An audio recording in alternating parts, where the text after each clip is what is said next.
Hi there and welcome to this video review of the Vimble One smartphone gimbal by FeiyuTech. So the Vimble One is a smartphone gimbal. It's very simple, it's very cheap, but actually it functions reasonably well. It has a few limitations which I'll go over. So the gimbal itself is only a single axis. It will only stabilize your camera in the roll axis. So it's certainly not a professional filmmaking tool, but it's really just designed for those people that use smartphones to film with and want to get a little bit more stable footage.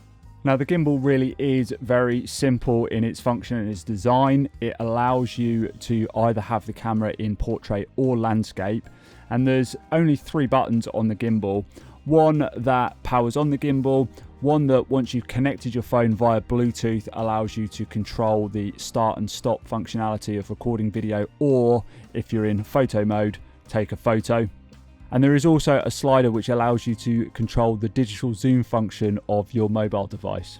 Probably the most useful thing about the gimbal is that it extends by 18 centimeters, so it has that kind of selfie stick built in, and that's just pretty handy to get that extra reach with your camera when you need to when filming. Included in the box as well as the gimbal is a small tripod that screws into the base of the gimbal, and that allows you to place the gimbal down on flat surfaces. One of the benefits of being able to place the gimbal on flat surfaces is that you can then use the extending selfie stick functionality. That just makes it a useful tool for video calls, especially work-related calls where you want to be a little bit more professional. You don't want to have the camera shaking and moving around, and so being able to set it up like you would a webcam and have a stable camera position for your video call is really handy.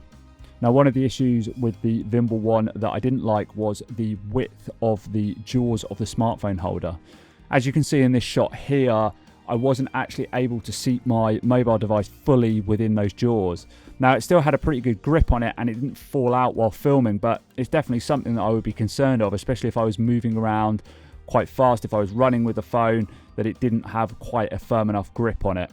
Now, despite that issue, I think the Vimble One is still a pretty decent product, and if you're in the market for a budget smartphone gimbal, then it may be well worth checking it out.